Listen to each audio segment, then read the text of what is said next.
a tortura do período militar, a censura e a pena de morte. Já fez declarações contra as cotas para negros nas universidades e chegou a dizer que nenhum de seus filhos corre o risco de ser homossexual, pois tiveram uma boa educação. Eu não sei por que tanta discriminação. As minhas melhores professoras sempre foram as prostitutas. A cruzada contra as manifestações homossexuais é seguida pelo filho, o vereador Carlos Bolsonaro, do PP do Rio de Janeiro. Parlamentar também tem outro filho na vida política, o deputado estadual Flávio Bolsonaro. As opiniões já fizeram Bolsonaro sofrer representações por quebra de decoro no mandato. O kit gay não foi sepultado ainda. Dilma Rousseff, pare de mentir. Se gosta de homossexual, assuma. Além das declarações polêmicas, tem projetos que envolvem aumento salarial de militares e permissão para a comercialização do uso de armas de fogo. Deputado Jair Bolsonaro, deputado, muito obrigado pela participação aqui conosco. Eu que agradeço, espero sair vivo daqui. Com certeza, também porque o senhor teria que responder já de cara as 150 perguntas que nós já acumulamos aqui logo no começo aqui do programa. Bom, nós gostaríamos de conversar com o senhor inicialmente. Nós, e acho que toda a sociedade brasileira, tomou conhecimento do lançamento do livro Memórias de uma Guerra Suja. O livro fala aqui de um ex-agente do DOP chamado Cláudio Guerra e é de autoria de dois jornalistas. Um deles é o Marcelo Neto e o outro é o Rogério Medeiros, que trazem outras informações a respeito do período militar. Deputado, a gente estava conversando um pouco antes, o senhor estava fazendo algumas considerações a respeito do livro. O senhor sabia dessas coisas todas que foram contadas no livro? São coisas novas no que diz respeito à repressão ocorrida durante o período militar, como, por exemplo, o fato dos corpos das pessoas desaparecidas terem sido jogados num forno dentro de uma usina processadora de açúcar na região do interior do estado do Rio de Janeiro? O livro, né, o papel, aceita tudo. Esse cidadão aí me surpreende que em outros livros, como O Brasil Nunca Mais, o nome dele não apareceu em lugar nenhum, como torturador, como opressor, vamos assim dizer. E agora vem ele com essa pompa toda, eu não sei por que a mídia dá tanto espaço para ele, e não vou nem falar do passado dele. O próprio filho do Fleury diz que a mãe dele estava no barco naquele momento que ele sofreu um acidente. Ele não foi assassinado, como diz aqui o livro? Mas o próprio filho diz que a mãe estava do lado, a 1.000 metros dele, e não aconteceu isso daí. E quando ele fala em incinerar corpos, né, lembrando aí os fornos de micro-ondas da democracia hoje em dia, que é muito comum lá no Rio de Janeiro, ele aponta pessoas que morreram que não tem como você buscar vestígio que teria morrido ou não. Agora, a vida pregressa dele, depois do presidente Figueiredo, inclusive, deixa a desejar. Não apenas por ter executado a própria esposa e a cunhada, né, ter participado de tráfico de armas, assassinatos, roubos. E ele diz agora que encontrou Deus. Foi a segunda vez que ele encontrou Deus, Heródoto. Na primeira vez, ele roubou o dízimo da igreja. Então, é uma pessoa que não tem qualquer credibilidade, porque até não... O senhor quer dizer, então, que o que ele está contando aqui no livro não é verdade? Eu acredito que não. Não, até porque não. Por que só agora? Por que tantos anos depois? Encontrou Deus agora? Ou ele está querendo se arrumar, querer uma bolsa ditadura, algo parecido com uma bolsa ditadura para. Tem remorso, deputado? Existe remorso, sim, acredito em remorso, mas não acredito nesse cara que ele está falando. Que remorso? Diz ele que participou de séries de arbitrariedade durante o período militar. Após isso, executou a própria esposa, a cunhada, etc, etc, etc. Tem um bom perfil, então, né? É um bom perfil. Para ter presenciado isso. Bom perfil dele, tá? Bom perfil de bandido. Ele está querendo algum benesse de algum lugar. Quer dizer, ele levanta alguns fatos que independem da interpretação dele. Por exemplo, o episódio do Rio Centro fala da patetada que foi aquele episódio. Quer dizer, os militares resolveram plantar 3 bombas, e ele fala em 3 bombas. Já a notícia de uma primeira bomba que explodiu na casa de força, na época, sabe disso, é um fato notório. A outra bomba explodiu no colo de um sargento e de um capitão do Exército, infelizmente, quer dizer, não dá para dizer isso, e teria uma terceira bomba. Bom, eu vejo o senhor defendendo sempre o regime militar, e eu sempre me pergunto, o senhor defende a corporação como um todo, o Exército como um todo. O Exército, aparentemente, tinha um bando de acelerados que atuava à parte da instituição e que o senhor insiste em defender. Quer dizer, o senhor defende essas pessoas que planejaram um atentado brutal para matar adolescentes que estavam numa casa de show no 1º de maio para botar a culpa na esquerda? Olha só, você não pode começar a julgar 64 a partir de 31 de março de 64. Tem que pegar antes, como o Brasil vivia. A imprensa fala tanto, critica tanto a questão de ditadura, né?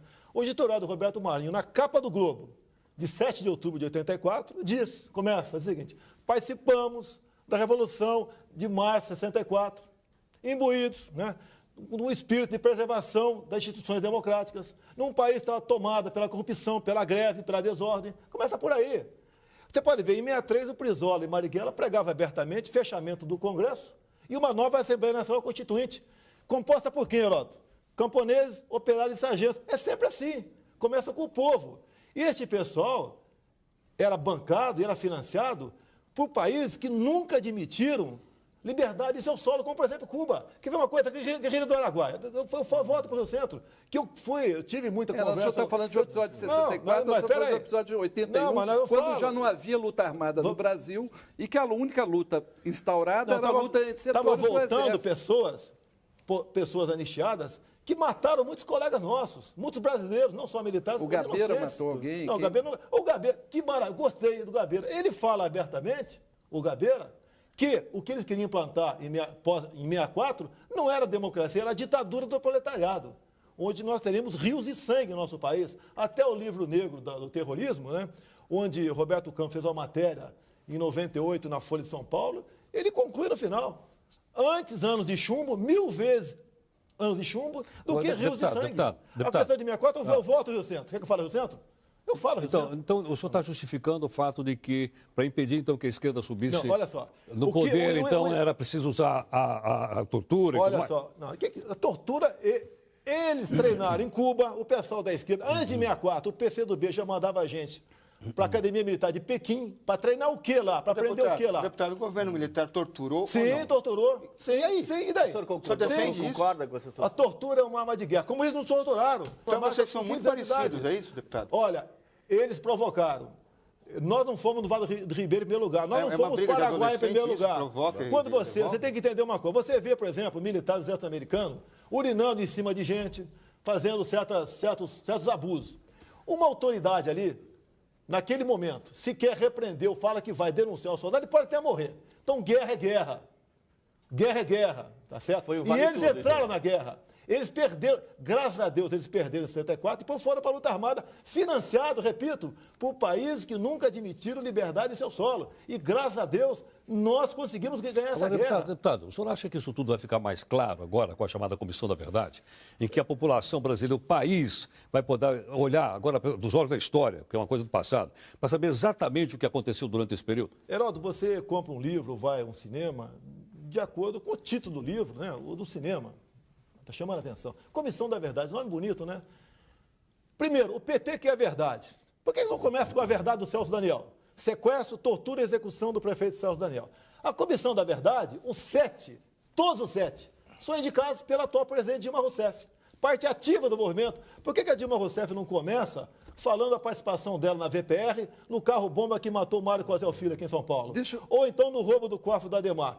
Só para concluir aqui, houve uma comoção nacional quando o embaixador Sérgio Vieira de Mello morreu vitimado por um carro-bomba em Bagdá. Agora, o Mário Cosel Filho, recruta da VPR da Dilma Rousseff, não tem que passar limpo. Vamos falar da Dilma. Eu vi recentemente, nós vimos todos uma foto dela num depoimento na Justiça Militar, sim, em que ela aparece com atitude, aparentemente, apesar de ter se torturado, de uma forma bastante serena, digna, altiva, e 2 oficiais do Exército se cobrindo o rosto. Eles estavam envergonhados de estarem ali naquela situação? A resposta é muito simples, né? Ela, realmente, a cara dela, sem problema, né? Altiva, né? Simpática, etc. Se fosse uma ditadura, não teria fotografia. Agora, houve a fotografia e a mão na cara era exatamente por um motivo. Porque aquela foto dos jornais, os familiares daqueles militares poderiam sofrer represálias da esquerda que estava em liberdade. Em Cuba teve algum julgamento? Coreia, Albânia... Então, o senhor acha que tem que apagar esse passado? Quer dizer, a gente não tem que ter essa revisão histórica. Para que serve a anistia? Tem que continuar impune. Quer ver uma coisa? Uma das passagens do Alexandre Garcia entrevistando o Brizola. Olha, vamos lá, me permita aqui. Então, você fala... Roberto Marinho, Alexandre Garcia. Não, vamos lá. A dado momento, Alexandre Garcia perguntou para o Brizola o dinheiro que ele recebeu de Fidel Castro para a guerrilha do Caparó. Resposta do Brizola: Ô Alexandre Garcia, a anistia está aí para esquecimento, não vamos tocar nesse assunto, é passado, e botou um ponto final. Eu até tive um arranca-rabo, desculpa o linguajar, baixou um pouquinho o nível aqui, com o Brizola Neto na tribuna. Certa vez ele pegou a tribuna da Câmara, tem 2 anos, porque eu quero denunciar, não sei o quê, os militares torturaram milhões de brasileiros. Eu peguei o microfone. Ô Brizola Neto, você está confundindo. Não são milhões torturados. Milhões foi o que teu avô pegou de Fidel Castro para a guerrilha do Caparaó e comprou fazenda no Uruguai. Deputado, só para concluir. Ele quis sair no braço comigo. Deputado, só para concluir essa questão, então, da Comissão da Verdade. O senhor está duvidando da honestidade dessa comissão, haja vista que nós estamos falando de fatos históricos, de fazer um levantamento histórico do nosso país. Quem vai julgar? São 7 indicados. Veja bem, não é um julgamento isso. É uma reconstituição da história do país. Isso não é um tribunal. Bem, o que eles querem, Heródoto, o que eles querem é o seguinte, é um relatório circunstanciado que sirva, Heródoto, você que, pelo que me consta, é professor de história, não é isso? Não sei se pelo que me consta. Para colocar no currículo, nas escolas, a nova história brasileira, botando Zé Dirceu como herói, Genuíno, Frank Martins, etc. como heróis, e nós como bandidos. É isso que eles querem. Agora, quer ver, eu te respondo, pergunto uma coisa. Imagine um tribunal de júri com 7 traficantes para julgar o Beira-Mar. Desculpa, peraí. Primeiro, não estamos falando de tribunal de júri, e segundo, não dá para o senhor comparar uma questão política com uma questão de tráfico de drogas. Nós estamos falando da recuperação da memória do país. Mas a memória, por que não tem ninguém nosso lá, Heródoto? Porque eles têm medo da verdade. E outra coisa, a comissão, Heródoto, tem 4 tipos de crimes. Se essa comissão for mais equilibrada, o senhor concorda? Concordo e colaboro com gente nossa para participar dela. O Coronel Lício participaria. O que é gente nossa? Nós não somos todos brasileiros? Militares que participaram. Então, por exemplo, o Coronel Brilhante... Ele tem um livro. Pois é, o senhor acha que... Tenho certeza que ele participa. Equilibrar, assim. Agora, se eu quero participar, Heródoto, eu quero apurar 4 tipos de crime, né? Mortes, tortura, desaparecimento forçado, cotação de cadáveres. Não quero apurar. Carro-bomba, bomba no aeroporto de Guararapes, execução do Alberto Mendes Júnior. Eles não querem apurar nada disso. O senhor está prejulgando uma coisa que não aconteceu ainda. Olha, olha só, o exemplo foi há 4 semanas na comissão preliminar, vamos assim dizer, da Luísa Erundina em São Paulo, onde eu entrei. Era uma comissão reservada. Meu Deus do céu, que verdade é essa? Agora, você vai ouvir agora o que aconteceu lá dentro. Vão me acusar de estar aí vazando informações. Mas você quer a verdade ou não quer? Sim, quer. Eu acho que a população então, dos 3 depoentes, 2 eram ex-militares. Um falou o seguinte, entre 3 coisas importantes lá. Olha, eu tinha medo da guerrilha do Araguaia. Quem não tem medo? Né? Porque ele falou, porque o exército não estava preparado. Concordo, não estava. Quando a gente vai perguntar, e o outro lado estava bem preparado, a Erundina não deixa responder. Estava muito bem preparado, que foi preparado basicamente em Cuba. O Fidel Castro merece ainda em vida uma estátua do tamanho do Cristo Redentor em nome da democracia em nosso país. Que ele queria uma democracia em nosso país. A guerrilha foi esmagada. Mas peraí, você quer... Você quer que faça o quê? Você quando captura, quando você mata alguém a 30, 40 quilômetros selva dentro, não tem como você carregar e tem que esmagar mesmo. Ué, a Colômbia teve... A Colômbia tem ética, deputado. A Colômbia, que ética na guerra, não tem ética em guerra. Você fala em ética em guerrilheiro, em comunista que matou milhões fora do Brasil. Existe uma comissão internacional hoje em Haia que está julgando crimes de guerra em todos os lugares. Por hora só pegaram os africanos, os tiranos africanos. Tem algum momento que a gente vai ter que chegar... Isso é uma comoção internacional, quer dizer, por que não voltar à história, entender o que se passou, inclusive do ponto de vista das Forças Armadas, isso que eu não consigo entender. Exatamente. As Forças Armadas não querem vão pagar o preço histórico de ser julgado como uma corporação que torturou. Não, mas peraí, mas antes tem que fazer a tortura que esses caras fizeram. Tem um cara morto aqui, você não pode partir do momento que eu dei 5 tiros nele. O que ele fez até tombar morto? Agora, vocês não discutem isso? Deputado, tortura é crime hediondo. Não, aqui que é hediondas que... Olha, devemos aos militares das Forças Armadas, naquela época, a liberdade que nós temos hoje em dia. Que se esse pessoal tivesse chegado ao governo, quantas vezes já tentaram calar a imprensa? Esse pessoal que está aí. Deputado, não cansa ficar defendendo isso? Não. São 40 anos defendendo assassinato, tortura, arbítrio, ditadura. Deputado, nós estamos aqui hoje, nós estamos discutindo, temos pontos de vista divergentes. Naquela época não existia essa possibilidade. Ninguém discutia nada. Quer dizer, se a gente estiver discutindo com esse teor de liberdade que estamos discutindo agora, nós sairíamos daqui direto para a cadeia para ser torturados, talvez. Espera aí. O que esses caras queriam impor no Brasil? Queriam impor Uma ditadura em nosso país. E vocês Nós vivíamos na época da Guerra Fria. Vocês colocaram outro, deputado. Olha só, no Brasil aqui todo mundo tinha liberdade, quem quisesse sair do Brasil saía. Tá ok? Tinha Como pleno muita emprego. gente teve que sair do país obrigada. Né? Lógico, o cara quantos aqui... cientistas, quantos intelectuais que o Brasil deixou de conviver? Não, da grande maioria que saiu daqui foram poucos. Saíram daqui, foram porque cometeram crime de sangue. Eles treinavam o que em Cuba, na Albânia, na Coreia? Foram fazer o curso do que lá fora? Você vê uma coisa, a Dilma Rousseff fala muito do Beto, o amigo dela. Ô, Beto, não está aqui, etc. A história é longa, tá ok? Por exemplo, temos foto, a imprensa publicou, de Beto em 62, em Cuba, curtindo férias. Agora, deputado, quem curtia férias em Cuba em 62, se não fosse simpático ao regime? Explica mais uma coisa que está aqui no livro, né? Uma Guerra Suja, e eu acho que o nosso telespectador deve saber. Quando, no período Geisel, o próprio regime militar começou a promover a sua reabertura, houve um setor dentro das Forças Armadas que era contrário a essa abertura. Sim. E houve até uma história de uma tentativa de golpe de Estado contra o próprio Geisel, que todo mundo sabe. Né? O senhor não acha que isso seria também bom explicar, dizendo, olha, nesse período os militares estavam querendo abrir, mas havia uma facção de extrema-direita radical dentro do Exército que era contrária à volta à democracia do país? O que acontece é o seguinte, Geraldo. Houve um engajamento nosso junto à luta armada. Tá, okay? Perdemos muitos colegas. Deputado, só esclarecer. A partir do momento que você vai vivendo muito isso, você vai perdendo sensibilidade. Mas o governo era militar, o presidente era militar, o ministério era formado por maior parte dos militares, o governo tinha completamente o controle da nação. Como é que a gente justifica a existência dentro das Forças Armadas de um grupo que é contra as Forças Armadas? Sim. Isso não tem explicação. Mas, Eduardo, você quer explicar isso? Como é que... Eduardo, você quer com a Comissão da Verdade apurar a verdade deles, Eduardo. Tem uma coisa, na lei está escrito que é dever do militar colaborar. O senhor então não leva em consideração que a história não vai fazer julgamento de ninguém? Não, esse 7? Não, eu estou dizendo esse 7 já foi balão de ensaio. Isso aqui é uma fonte, existem outros. Balão de ensaio nessa Comissão da Verdade. Nilmar Miranda, a filha do Rubens Paiva. Olha, eu conheci a filha do Rubens Paiva.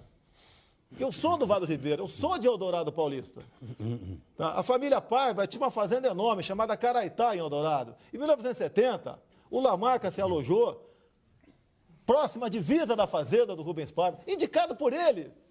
E depois, quando ele foi descoberto, a suspeita caiu em cima de que o Rubens Paiva teria, mediante tortura, denunciado aquela situação. Tanto é que o Lamarca, quando passou em Eldorado, ele feriu 3 soldados, feriu uma mulher e fugiu, foi morrer na Bahia em 71. E o Rubens Paiva também em 71. Então o Rubens Paiva também estava envolvido na guerrilha, estava dando apoio à luta armada do nosso país e vivia inclusive, no Chile. Você quer esperar o quê dessa gente? Com o fato de ter sido morto em tortura, olha só. E ter sumido no cadáver. O Rubens Paiva estava jurado, ia ser justiçado pela esquerda da VPR do Lamarca. Aí vocês foram e fizeram o serviço, então. Mas o que é fazer serviço? Eu não entendi o que é fazer serviço. Argumento. Que argumento? Que o Rubens Paiva tinha ligação com o Lamarca. Que o Lamarca isso justifica. Mas vocês querem dizer que é a mesma coisa que dizer que os traficantes, por aí, quando morrem em combate com a polícia, nós temos que punir o policial militar. É a mesma coisa. Vocês falam em presos políticos. Preso político tem em Cuba e ninguém faz nada. Deputado, o senhor acha que cometeu barbaridades, como, por exemplo, torturas, tem que responder permanentemente e o crime de tortura não pode ser anistiado? Olha, a tortura passou a ser captada de lei há pouco tempo, né? Agora, o PT agora está pensando em criminalizar o terrorismo. Só com um detalhe, acredite se quiser. O grupo 16 juristas que estão fazendo esse trabalho no Senado, então, se nós aqui fomos agora no aeroporto aqui, tocar fogo num avião, ou invadir uma fazenda de experimentos aí, de transgênicos, nós começamos com 8 anos de cadeia. Agora, se for o MST, a via campesina, não. Eu pergunto uma coisa, você está respondendo outra. Eu estou falando, As pessoas que querem a verdade são as pessoas que... Não, então vou voltar à pergunta. Sim. O senhor acha que pessoa que cometeu crime de tortura tem direito a ser anistiado ou não tem anistia para quem cometeu? A partir de agora, não. Captada em lei. Se não me engano, 98. É a sua opinião. Mas isso, do ponto de vista internacional, legislação internacional, isso é crime hediondo, não é no Brasil, é no mundo inteiro. Se assim o americano colaborou com o regime militar aqui, colaborou com a Argentina, e eles querem nos julgar agora? O know-how da tortura brasileira é brasileiro ou é americano? Não, cubana. Cubana. É chinesa. Mas não vieram americanos aqui. Olha só. O senhor... Olha só. Não é palavrão que eu falar aqui, não, pelo amor de Deus. Tá? Entre as técnicas cubana, tem a merdaca, ou seja, afundar preso em merda. Tá ok? Isso sempre se praticou em Cuba. Sempre. Em 82 foram os 200 últimos fuzilamentos em massa em Cuba. E esse pessoal que é a verdade é o pessoal que admira Fidel Castro. O Lula, há pouco tempo, falou que Fidel Castro é um exemplo, modelo superior de conduta ética. Ele falou que na Venezuela pode faltar tudo, menos democracia. O senhor só defende, o senhor sempre usa o erro do outro, defende Olha, o outro, guerra, o seu. Guerra é guerra. Se nós fôssemos complacentes, como a Colômbia foi com seus guerrilheiros, teríamos hoje no coração do Brasil uma FARC, como a Colômbia tem lá. Então é guerra. Você não tem como. Eu fico chateado muitas vezes quando eu vejo aí armas, por exemplo, o policial militar achando que o policial militar não pode ir desarmado para casa, que a arma dele tem que ser não letal, etc. E o vagabundo está com fuzil. E como que o senhor participou dessa guerra? O senhor já era militar? Não, eu entrei no Exército em 1973, Escola Preparatória de Cadetes em Campinas. A minha colaboração, no caso Lamarca, é que eu morava em Eldorado Paulista, ouvi os tiros dele, e quando o Exército acampou às margens direitas do Rio Ribeira de Guape, eu me aproximei do acampamento e conversava, dava dica, era palmiteiro. Eu raramente usava um alpargatas aqui, um bamba moral, um roda, e colaborei nesse sentido com o pessoal. Inclusive, lá, devo a eles, né, um ICAM, um panfleto sobre instrução de concurso. Foi aí que o senhor se encantou pelo Exército? Eu me apaixonei pelo Exército Brasileiro. Deputado, o senhor acha que dá uma boa contribuição à democracia brasileira, defendendo, obviamente, algumas posições polêmicas, porém respeitáveis? Todos nós aqui respeitamos as suas opiniões, obviamente, ainda que a gente não concorda, mas estamos respeitando. O senhor faz parte de um partido político chamado PP, né, que tem, entre outros militantes, o senhor Paulo Maluf, que também tem uma ligação forte com a ditadura, e tem também pesa contra ele uma série de suspeitas a respeito de malversação de dinheiro público. Né? E vez por outra a gente ouve dizer que ele não pode sair do Brasil porque ele está na lista da Interpol. Como é que o senhor se sente, né, politicamente dentro de um partido? É de direita o PP também ou não? Eu sei que eu sou de direita. O senhor é de direita. Como é que o senhor se sente, então, dentro do PP, fazendo política no Congresso Nacional? Olha, eu não voto com o meu partido, nem com esse, nem com os outros a qual eu pertenci no passado. Digo de passagem, a grande maioria eu deixei o partido porque ele foi extinto, foi se fundindo com outros partidos. Agora, e se eu tivesse no PT do Zé Disseu, do José Genuíno? Estaria muito mais desconfortável ainda. Agora, você tem que ter um partido. Eu sou respeitado dentro do meu partido.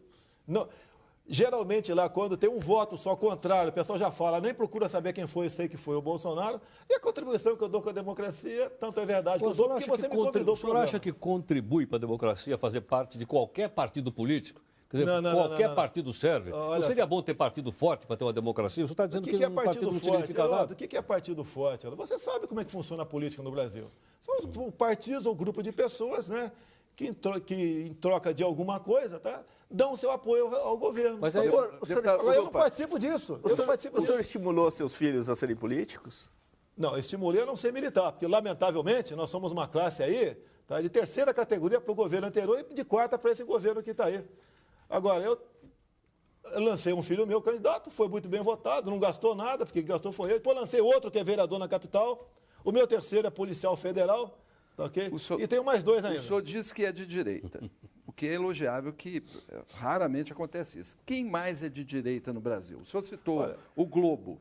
As organizações Globo são de direita ou não? Não, eu não vou julgar a imprensa aqui. Mas quem mais? O senhor está solitário? Sozinho todo mundo, deputado. Não, eu estou sozinho. Eu tenho 120 mil votos. E não vem só de militar esses votos, não.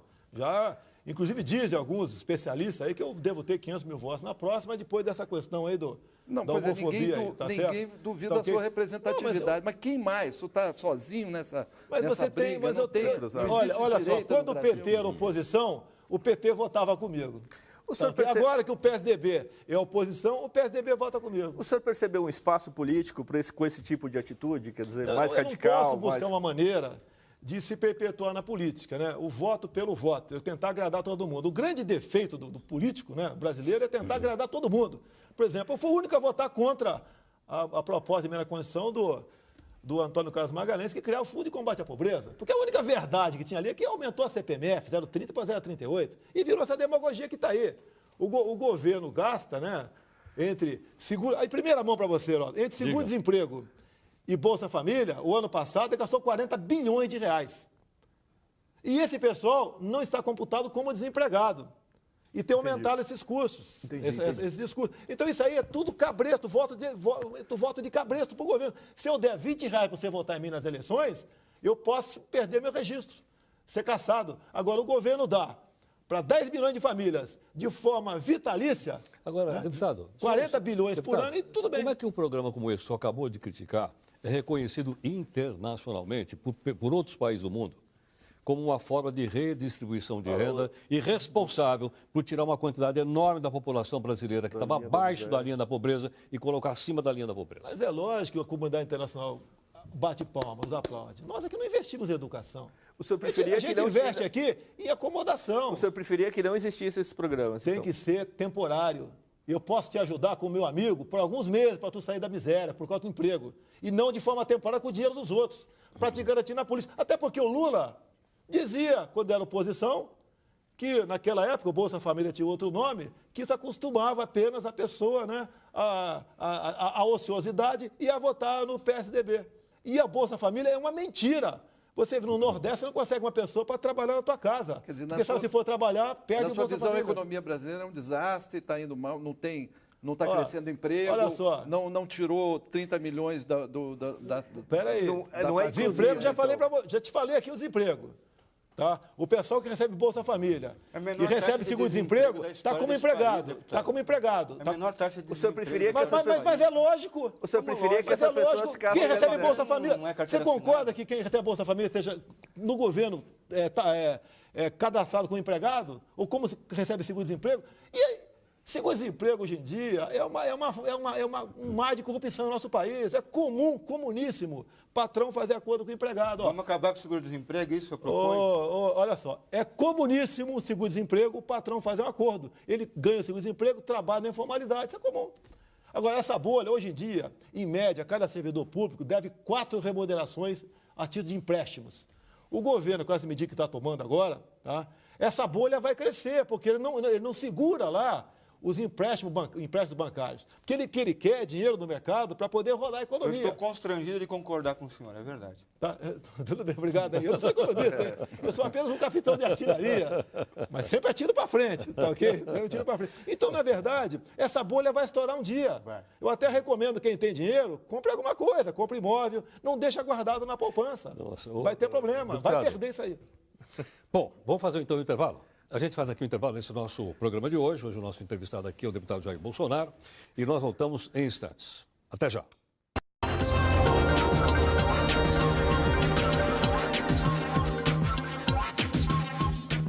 Bem, nós voltamos aqui com o nosso Brasil em Discussão. Hoje o nosso convidado, o deputado pelo PP do Rio de Janeiro, o deputado Jair Bolsonaro, que está aqui conosco. Participa do programa o jornalista Nirlando Beirão, o meu companheiro no Jornal da Record News, e também o nosso provocador, o Marco Antônio Araújo e o Celso Fonseca, ambos do R7.com. Deputado, deixa eu mostrar aqui na nossa tela uma pergunta do Kennedy Moraes para o senhor. Olha aqui, ó. Vamos ver se está aqui, de cima. Ele diz o seguinte, que uma declaração do senhor, o senhor disse que o filho começa a ficar assim meio gayzinho, ele muda o comportamento dele. Ele pergunta se realmente o senhor acredita que o que faz um homem, um indivíduo de caráter e respeito, bem como ser heterossexual ou homossexual, é o fato de sofrer uma educação repressiva, ser espancado ou censurado pelos pais. E o senhor apanhava muito em casa e apanhou também no Exército? Pergunta aqui o Kennedy. No Exército eu nunca tive esse problema, né? Nem bati, nem apanhei, sem problema nenhum. Olha, assim como você muda o comportamento de um garoto agressivo, você pode mudar o comportamento de um garoto que quer ter certos comportamentos que não estão de acordo com a minha linhagem. Acabou. Você vê, se um garoto começa a andar com quem fuma, com quem cheira maconha, com quem cheira, vai acabar fumando, cheirando. Se começa a andar com só aluno que não quer estudar, vai virar vagabundo. E se começar a andar com homossexuais, com toda certeza, tem tudo para virar homossexual também. Isso se resolve na pancada, é isso? Desculpa. O que é pancada? Tem a lei das palmadas em Brasília agora. Eu segurei a lei das palmadas. Eu entrei com recurso, eu segurei. Aliás, a pergunta do João aqui é sobre eu segurei a lei das palmadas em Brasília. Que moral tem qualquer governo, quem dirá esse que está aí, dizer como eu devo educar meu filho em casa? Ninguém é a favor de espancamento. E sabe quem patrocinou essa proposta inicialmente, no ano passado aqui? A Rainha Silvia da Suécia. Então eu perguntei para a Rainha Silvia, eu não posso dar um tapa na bunda do meu filho de 17 anos de idade porque está cheirando maconha. Agora, na Suécia... Mas 17 já é um rapagão. Na Suécia, A idade penal começa com 15 anos, começa com 15, lá ele vai para a cadeia. Aqui, se eu der um tapa na bunda do meu filho, eu acabo sendo condenado ao afastamento do lar. Agora, para o primeiro mundo, quanto mais tivermos aqui imbecilizados aqui, sem cultura, melhor para eles. Somos um país rico. O senhor é favorável, então, que a putabilidade, a criminalidade, então, do jovem comece abaixo dos 18? Já que o senhor citou aí o exemplo da Suécia? A proposta mais antiga, deputado com mandato lá, sou eu, 16 anos de idade. 16? 16 anos, sim, sim. Você pode ver, falam que um garoto de 16 anos de idade não tem ainda aquela maturidade suficiente. Você já viu alguém de 16, 17 anos de idade, na sua comunidade, na sua favela, cometer um estupro, um roubo, um assassinato, um furto? Não, porque lá tem pena de morte para ele. Ele sabe que o bicho vai pegar. Agora, nós, otários que moramos em asfalto, defendemos esses vagabundos que vêm dessas comunidades, é uma minoria, certo? Mas vão para lá cometer crime em cima da gente. Mas você permitir, a redução da maioridade penal, que um 16, 17 anos, como o Champinha, não está em liberdade ainda porque tem uma pressão muito forte da mídia contra ele. Mas se fosse outros que cometer até crime maior do que ele, que não tem repercussão, já estão na rua. Aí em Brasília agora pegaram um garoto, estava no Camburão algemado, uma semana passada, ele falando, ó, na próxima ele não escapa, ele não conseguiu matar o cara. Na próxima ele não escapa, tem 17 anos. Eles zombam da nossa cara, zombam. E nós temos que acreditar em política de direitos humanos, de recuperar esses marginais. Mas o seu discurso é do ódio, deputado. Não, da realidade. Da vingança. Se você fizer uma pesquisa aqui, no mínimo 85% favorável à redução do maioridade penal. É isso? Tá certo? Mas é o seguinte, você fica com ódio a partir do momento que aquele cometeu um mal para você ou para a tua família, uma filha nossa, uma mãe, uma irmã nossa, não é punido. Todas essas questões que o senhor está lembrando, especialmente em relação à segurança, não são coisas que a gente tem que resolver, então, desenvolvendo melhor o nosso Código Penal, nosso Código de Processo Penal, nossa justiça, nosso poder judiciário. Concorda, se você... Porque aparentemente parece que a gente tem que resolver as coisas pela vingança, pela vendetta. Quer dizer, o sujeito, então, se fosse meu filho, eu matava o cara. O senhor realmente não acredita que possa ter afeto, carinho e amor entre duas pessoas do mesmo sexo? Olha, minha briga nunca foi contra o homossexual. Foi no material a ser distribuído nas escolas. Que material? É o material conhecido como kit gay. Heroto, sem querer, no final de 2010, no dia 23 de novembro de 2010, eu descobri isso dentro da Câmara. Então o senhor respeita... Peguei as fitas. Eu peguei as fitas. Esse material, todo ele agora foi para a Secretaria Nacional de Direitos Humanos. Aqui diz claramente, os livros devem visar a desconstrução da heteronormatividade. Foi criado agora em dezembro, numa grande conferência patrocinada pelo governo federal em Brasília, onde mais de 800 homossexuais ficaram por uma semana decidindo isso lá, entre outras coisas, bolsa de estudo para jovem LGBT, estágio remunerado para eles, primeiro emprego para eles, a criação de república gay, cota para professor homossexual para o ensino fundamental. E você sabe quem fez a pesquisa nas escolas para chegar a essa conclusão? Grupos LGBT, conforme publicado em Diário Oficial da União, de meados de 2010. Você sabe qual foi a conclusão mais importante das pesquisas que eles fizeram em 11 capitais, inclusive aqui em São Paulo? Descobriram que existe nas escolas do ensino fundamental que eles mentem quando diz que é segundo grau, porque eu tenho as fitas todas, com imagens deles falando. A questão mais importante que levantaram é que existe mais meninos gays que meninas lésbicas. E eu quero saber, tá? Se o neto de quem está assistindo a televisão, a filha de 10 anos, 8 anos, está assistindo televisão, como é que chegaram a essa conclusão? Fizeram uma pergunta discreta para o menino, coçaram a cabeça dele, deram um beijinho no cangote dele, ver se ele se arrepiava. Quero saber. E o governo não responde. Deputado, por mais polêmico e de fato mal redigido, eu conheço um pouco o tal do Eu kit, conheço né? também. A essência de estar nos parâmetros curriculares, na Lei de Diretrizes e Bases de Educação, é pregar tolerância. É pregar que todas as pessoas aceitem a diferença. Essa é a alma, a essência, o senhor convive com, o espírito com homossexuais? Desse projeto. O senhor é contra Pode ser que tenha a algum tolerância? aqui, eu não sei. Tá ok? Não sei. Tá ok? Mas o senhor não consegue perceber a distância? Desculpa aqui, eu não quero saber se alguém é homossexual que está aqui. Não me interessa isso. O senhor não percebe a distância? Eu acho que se tiver dois bigodudos aqui dentro, vai dar um beijo no motel, na casa dele. Aqui na minha frente, não. Cumprimenta, lava a mão depois. Sem problema nenhum. Deputado, você não tem uma certa obsessão, uma certa não tem obsessão nenhuma. por esse tema? Eles querem dizer que o comportamento deles tem que ser modelo de conduta para todos nós. Não é. Qual pai tem orgulho de ter um filho gay? Não tem. Deputado Bolsonaro, vou falar um pouquinho agora a respeito. Vou falar da sociedade brasileira como um todo, porque às vezes nós estamos falando no geral, aí o senhor particulariza, né, para determinados casos. Parece que aqueles casos justificam uma conduta geral. Estamos discutindo aí se algumas drogas podem ou não ser não criminalizadas. E temos pessoas, vamos dizer assim, bastante conhecidas, ligadas nesse momento, não só no Brasil, como internacional, mas no Brasil aqui, o próprio ex-presidente Fernando Henrique Cardoso. Como é que o senhor acha que um assunto como esse deveria ser discutido na sociedade brasileira e no Congresso Nacional, para saber como é que a sociedade deve comportar em relação a drogas como, por exemplo, a maconha? Você faz um plebiscito, me entender, não passa. A droga não faz mal apenas para aquela pessoa. A partir do momento que a pessoa está viciada, ela vai buscar meios de manter o seu vício.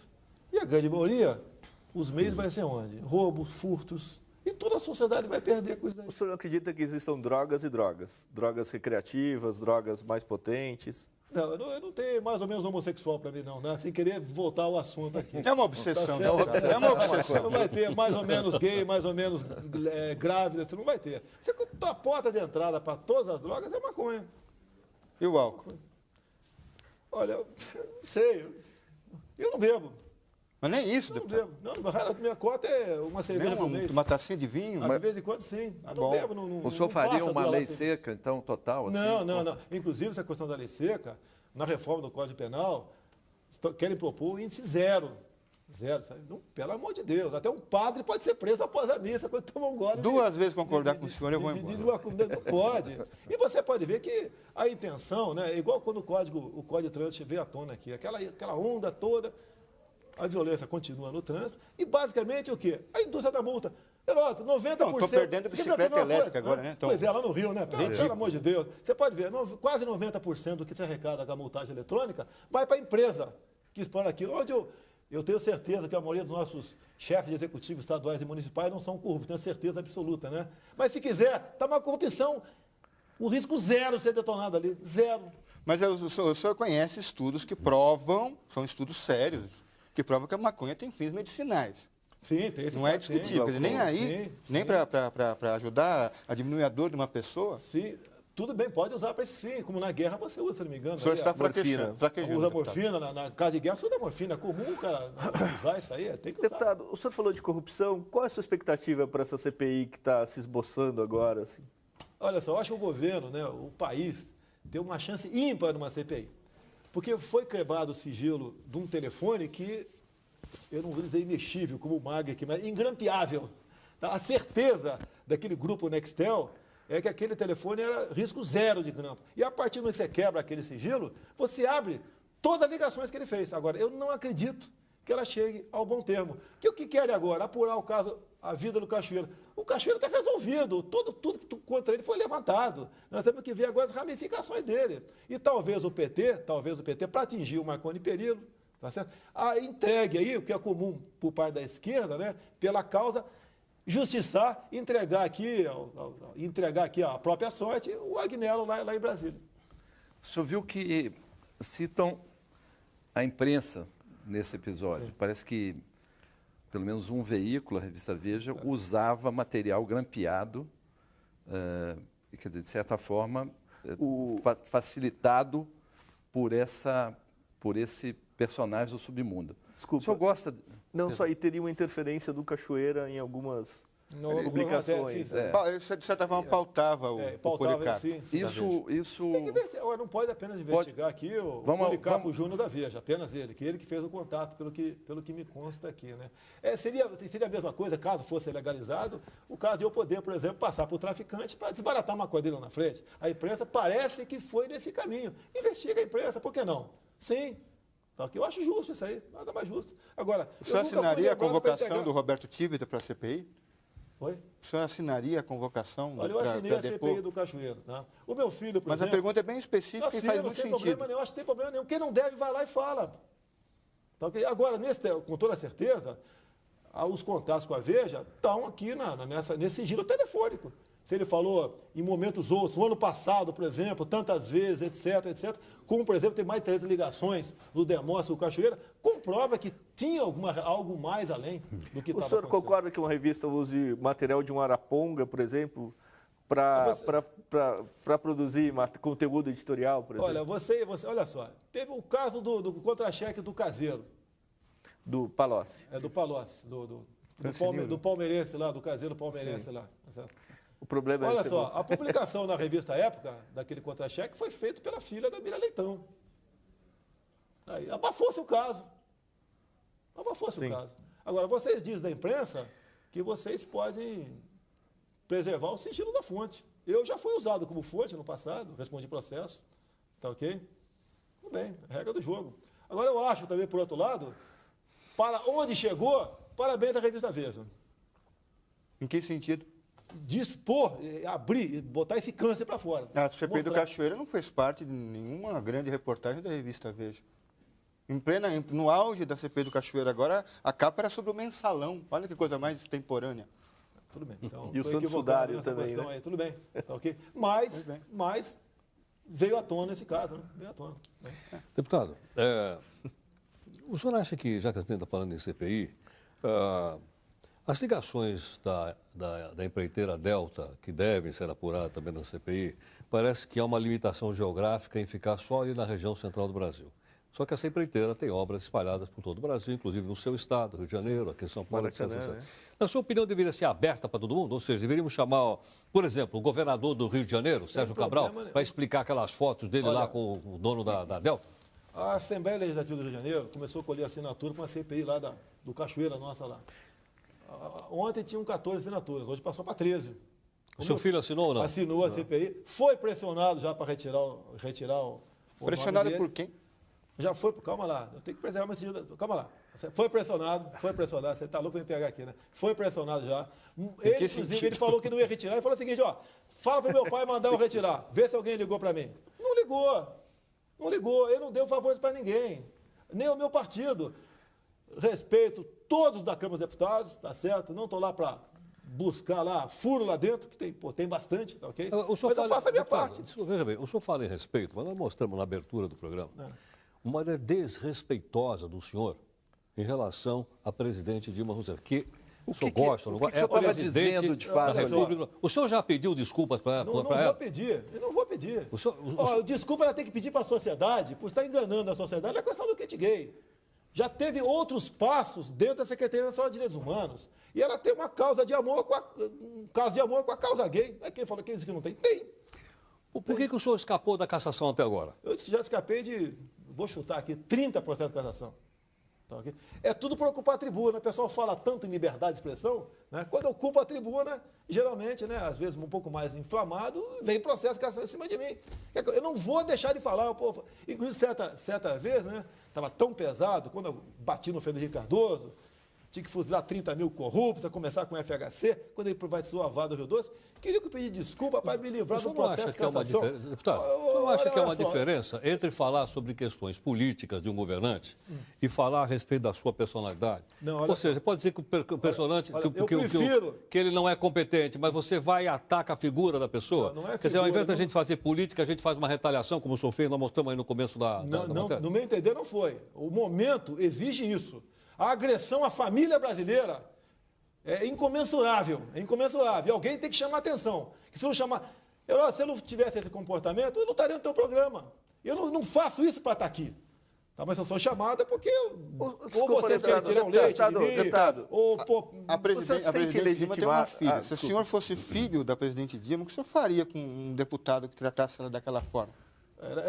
Peraí, pelo amor de Deus, olha só, o crime que ela está cometendo ainda na questão do material homoafetivo nas escolas merecia chamar atenção. Eu passei 6 meses apanhando na Câmara nessa questão do kit gay. Depois a bancada evangélica entrou na briga. Se não fosse a bancada evangélica, não teríamos ganho essa guerra. Não teríamos ganho. O senhor se sente legitimado a falar pela família brasileira? O Olha, senhor se julga um porta-voz da Tem cara família que me brasileira? detesta, tem cara que quer me fuzilar, tá certo? Agora, eu sou eu, você sabe quem eu sou. Eu não mudo. Se for o governo, o presidente da República for um outro, de outro partido, em 2015, eu não vou ser diferente do que está aqui. Eu quero ser amigo do presidente, não consegui ser até hoje. Eu quero ter um prefeito amigo, um deputado, não consigo ter, lá no Rio de Janeiro, não consigo ter ainda. Agora, eu falo no coração. Se eu não tivesse espontaneidade, não tiver imunidade para falar, eu vou ter para quê? Para buscar ali meandros no orçamento. Agora, o senhor acha que arrumar minha vida? falando do jeito que o senhor fala, e muitas vezes atacando as pessoas, aí está a sua imunidade, né, e o seu direito de expressão, o senhor acha que o senhor contribui para a democracia com isso? Acredito que sim.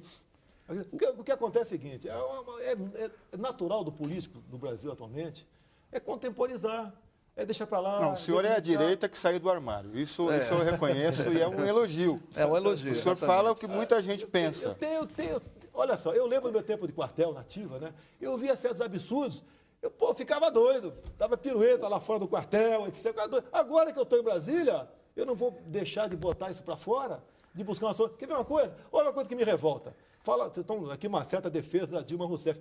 Por ocasião das eleições de 2010, ela mandou uma carta aos comandantes militares, dizendo que ia manter a política de reposição salarial dos militares. A exemplo do Lula. A imprensa noticiou isso aí. Eu tenho a original da cópia dessa carta. Qual o reajuste para os militares do ano passado? 0. Qual o reajuste desse ano? 0. E agora, semana passada, o Celso Amorim esteve lá no Senado, e o senador do Paraná, fugiu o nome dele aqui. Requião? Foi Requião? Não, foi o Álvaro Dias. Questionou o ministro seguinte: ministro Celso Amorim, estamos fazendo um concurso para o Senado, salário inicial, R$19 mil. Algum dos seus comandantes de força, 4 estrelas que estão aí, ganham mais do que isso depois de 50 anos de serviço? Ele ficou quieto. O Exército Brasileiro está sucateado? Olha, se você precisar, alguns podem falar que ainda bem, né? Se precisar, por exemplo, a Brigada Paraquedista, que é a nossa tropa móvel, sair de lá para ir para Porto Alegre, para São Paulo, para Brasília, não é nem a Brigada Paraquedista. A aeronáutica não tem aviões para isso. Para deslocar 2.000 homens, não tem avião para isso. Se você precisar subir, por exemplo, para a Serra das Araras, do Rio de Janeiro, com a 9ª Brigada de Infantaria lá da Vila Militar, metade das viaturas ficam lá na Serra das Araras. Por quê? Mais da metade das nossas viaturas tem mais de 25 anos de uso. Algumas são até da Segunda Guerra Mundial. A nossa marinha também, pobre marinha do Brasil. O senhor foi a favor da decisão do presidente Lula de mandar aquela tropa brasileira para o Haiti ou não? No primeiro momento, não fui favorável. Por quê? Virou por quê? É o interesse político dele, pessoal dele. O senhor não acha que é uma causa nobre? Olha só, virou aqui uma eternidade. Virou uma eternidade. Interesse por causa de uma vaga do Conselho de Segurança da ONU. Sim. Faz tudo isso em cima de uma vaga. Inclusive, você pode ver, na guerra do Iraque, né, os 5 que têm poder de veto, a França falou não. E eles invadiram. O Brasil quer uma cadeira lá para servir cafezinho? Para botar alguém nosso só para servir cafezinho para eles?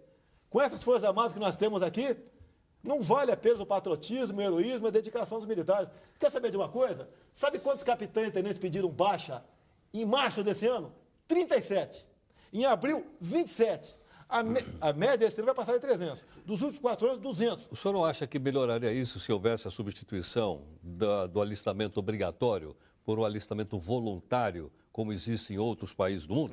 Olha só, hoje em dia, praticamente quem serve é voluntário.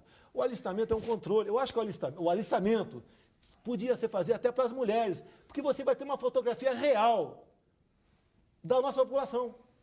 Quando eu falo, eu tenho uma proposta lá em Brasília que visa a paternidade, né, responsável, que alguns chamam de controle da natalidade. Nós crescemos, Heraldo, 3 milhões de habitantes por ano. E eu falo com isso por quê? Você tem esse dado em cima do alistamento militar. Tá?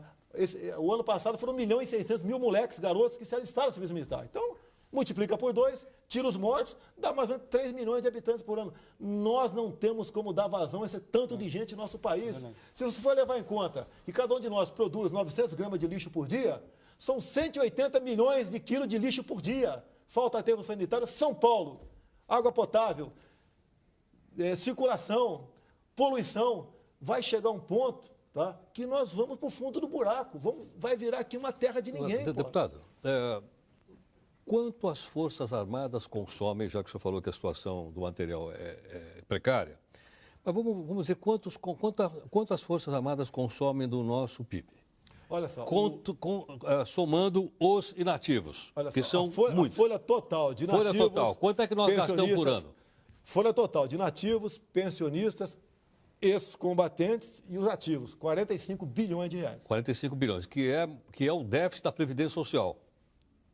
Mais ou menos assim. 45 bilhões. Isso está incluído também as filhas dos militares que recebem aquela pensão? Eu te respondo da filha numa boa.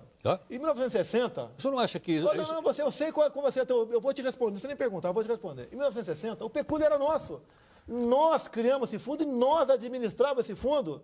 E o governo resolveu fazer o quê? Viu aquele montante, aquele volume de dinheiro e falou, me dá essa grana aí que eu pago as suas filhas. E assim foi feito. E nós descontávamos naquela época 2 dias do soldo da nossa remuneração. Foi o governo militar, hein? Hoje em dia... Foi o governo militar. Não. Foi no governo Não, militar. 1960. Não, foi em 60. O pecúlio 2 foi... dias de soldo anual. Não, por mês. Por mês. 2 dias do soldo. Hoje em dia, nós descontamos 9% da remuneração bruta.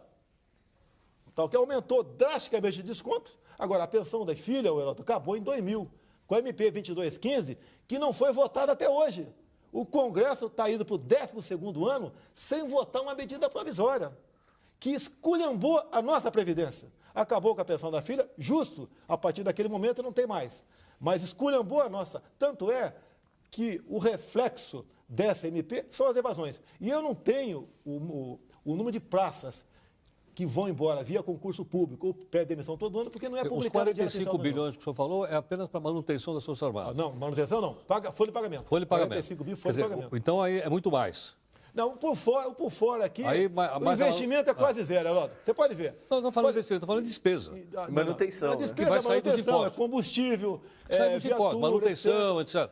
Vai perto de Armamento, quanto vai? Vai aproximadamente mais 8 bilhões de reais, aproximadamente. Agora, você pode ver, na Antártica aqui, estava se investindo um pouco mais de 10 milhões de reais por ano.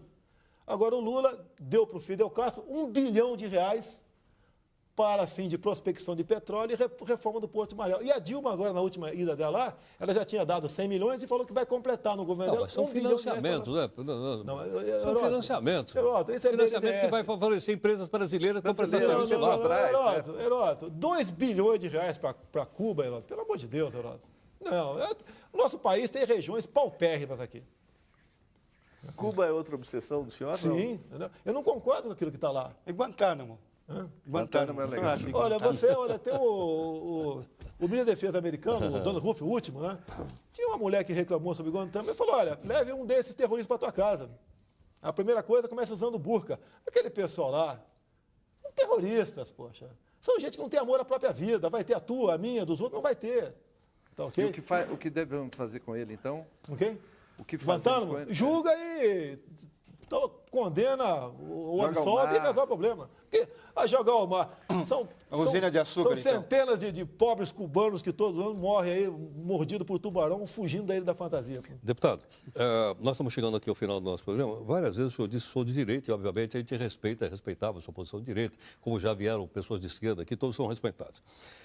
Só define para mim, o que é ser de direita? Não aqui? sei. É ser oposição à esquerda que está aí.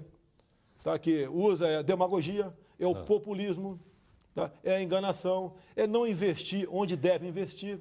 Tá? Okay? É posar de vestais da democracia que não são. Eles nunca foram democráticos. Então, posso Sou entender oposição à que esquerda. ser de direita é É ser oposição contrário à esquerda que está aí. à sim. esquerda que está aí. Eu defendo pena de morte, eu sei que é causa perpétua, Heródoto. Eu defendo a redução da moralidade penal, uma paternidade responsável, tal. Eu defendo tudo isso aí. Reservas indígenas, um crime que acontece no nosso país, a demarcação O de senhor terras acha que em indígenas. 8 anos de governo Lula o país não melhorou? Olha, ele pegou o que sobrou do início lá de Itamar Franco, Tá, do deputado, Plano Real. depois Se não concluir. fosse ele, pô, pelo amor de Deus. O Daniel me lembrou aqui agora o seguinte: o senhor votou a favor da mudança no Código Florestal, votou junto com os ruralistas? Votei. Olha só, quem é o grupo responsável pela agricultura do PT? Me responda. É o MST. É o MST. Eu fiz um discurso lá, inclusive, em cima dos 3 milhões de habitantes que nós crescemos. O mundo, ano passado, está em 7 bilhões de habitantes. Em 2025, seremos 8 bilhões. A China está se transformando num país consumista. Vai faltar comida para nós aqui, Heródoto. Então, o que é a bancada ruralista? É a bancada que bota aqui o churrasquinho na nossa mesa final de semana, é o arroz de todo dia. É o cara que produz. E aqueles que invadiram e derrubaram, o senhor acha que devem ser indultados? Como Sim, propõe o Código? sim. Indulta, pessoal. Sim, não tem, são multas impagáveis. Sim. São impagáveis, tá certo? Se apropriaram de terras públicas? Oi? Se apropriaram de terras públicas. Ô, Heródoto, E não- terra pública não cabe nem uso capião, Heródoto, tá ok? Não, então é você que- tira os caras é de que lá. Quando o MST se apropria, não diz que é revolução. Quando o pessoal Mas vai você lá ocupa tomar... para quê? A última foi em Sarandi, do MST. Invadiu lá um local de vacina de animais e acabou com tudo aquilo e tudo bem. Tá certo. Bom, deputado, o nosso tempo está esgotado. Eu queria agradecer a participação do senhor. Quando o senhor disse por que foi chamado aqui, porque nós pretendemos chamar aqui pessoas que pensem de maneira diferente. Opa, muito bom. Respeitamos todas as pessoas que Então estão serviu aqui. para alguma coisa aqui. Não, sem dúvida. Né? O senhor foi chamado porque o senhor pensa de maneira diferente, nós respeitamos e temos o direito aqui de meus debater parabéns por- democraticamente, não só com o senhor, como outros que virão E aqui. meus parabéns, você cresceu no meu conceito. É uma iniciativa aqui da Record News. Quero agradecer então ao jornalista Nilando.